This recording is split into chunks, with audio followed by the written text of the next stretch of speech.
Bien, vamos ahora a definir cómo se resuelven las cargas puntuales múltiples. El campo eléctrico de varias cargas puntuales se puede obtener tomando la suma vectorial de los campos eléctricos de las cargas individuales. Por ejemplo, supongamos que tenemos acá dos cargas, van a ser de manera positivas, y queremos saber cuál es la intensidad del campo eléctrico de estas cargas, especialmente en este punto. Voy a poner acá el punto P. ¿Sale? Recuerden que la configuración de las cargas en este caso, cuando son del mismo signo, pues recuerden que sus líneas siempre van hacia afuera, en este caso se van rechazando, ¿verdad? Porque se encuentra diferente, del mismo signo, perdón.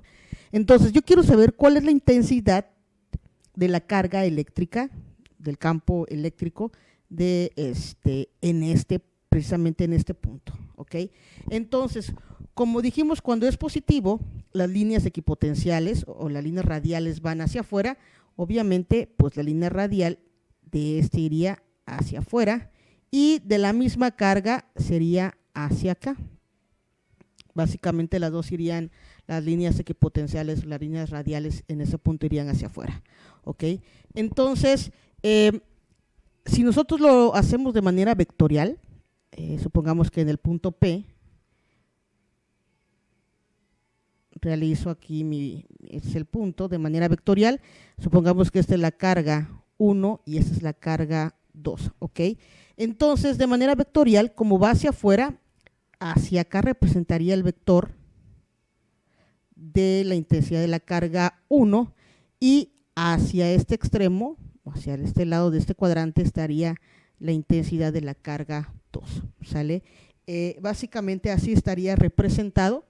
Y si queremos encontrar nosotros la intensidad del campo resultante, pues bueno, tendríamos que trazar, hacia dónde estaría más o menos ubicado nuestro campo resultante. Sería básicamente el vector,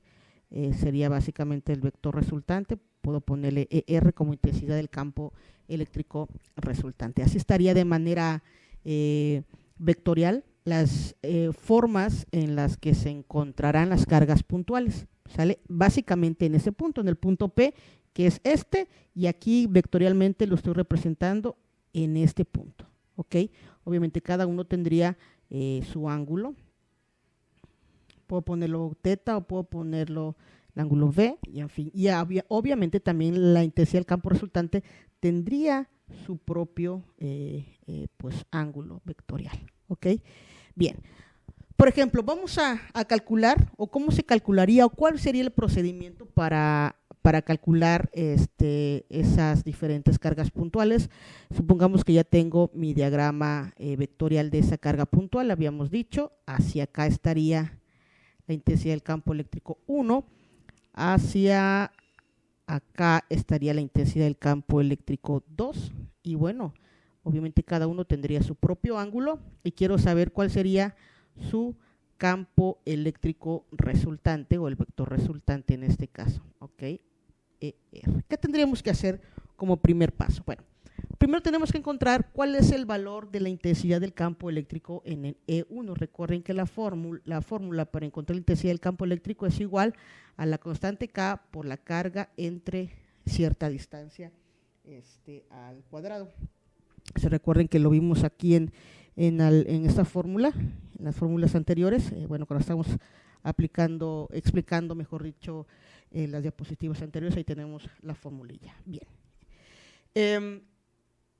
Tendríamos entonces así nuestra fórmula para encontrar la intensidad del campo eléctrico. Haríamos lo mismo, pero tendríamos que encontrar la intensidad del campo eléctrico en E1 utilizando la misma constante proporcional por el valor de la carga, puede ser 3, 4, 5 coulombs, microcoulombs, lo que sea, y la distancia o la magnitud en la que se encuentre el vector.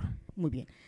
Como segundo paso haríamos igual, encontrar la intensidad del campo eléctrico del vector 2 utilizando la misma formulita, la carga 2 por la distancia que tenga pues el módulo, ¿no? Es decir, cuál es la magnitud o de qué tamaño es el vector del módulo 2. Muy bien. Ya que encontramos nosotros la intensidad o calculamos los campos eléctricos de las cargas, como segundo paso tendríamos que encontrar las componentes, ¿ok? Segundo paso, vamos a ponerlo acá, tendríamos que encontrar las componentes.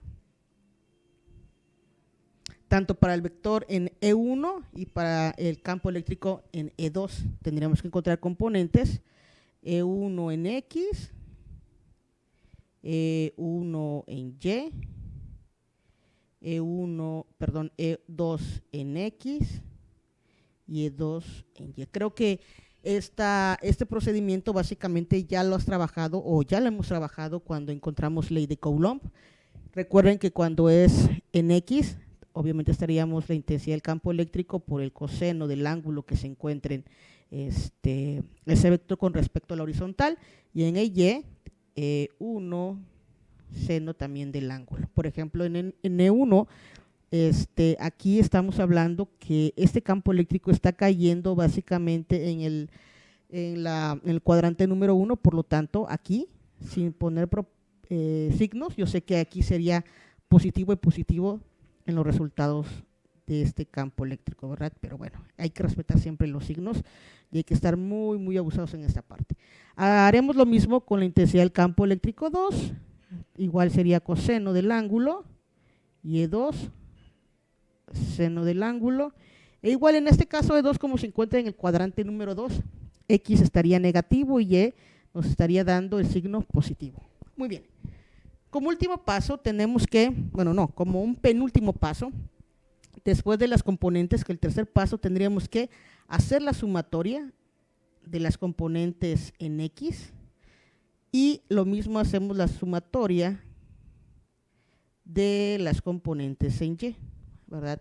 Es cuando sumamos todo X, X, y luego Y y Y. Hacemos la sumatoria de cada uno, de tal manera que encontramos pues las componentes tanto de X y Y sumadas.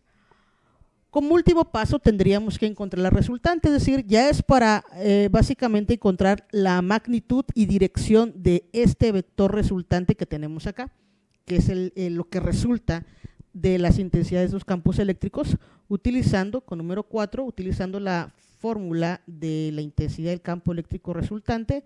Esa ustedes ya se la saben, tendríamos aplicando teorema de Pitágoras, 2 más EY al cuadrado. Ahí tendríamos entonces la aplicación. Y por último, tendríamos que aplicar en qué ángulo, cuál va a ser el ángulo que se encuentra ese vector resultante con respecto al eje de las X de aquí hasta acá, por decirlo así, ¿no? ¿Cuál sería ese ángulo? Ya lo hemos aplicado también, tendremos tangente del ángulo va a ser igual a la sumatoria de las intensidades de los campos eléctricos en Y sobre la intensidad de los campos eléctricos en X. Y básicamente es el procedimiento pues de la ley de Coulomb que hemos trabajado anteriormente. Y bueno, vamos a seguir trabajando esto en clase, y también vamos a encontrar cómo se calculan, mejor dicho, las cargas puntuales cuando el objeto es un círculo, cuando el objeto es, no sé, un tubo, etcétera.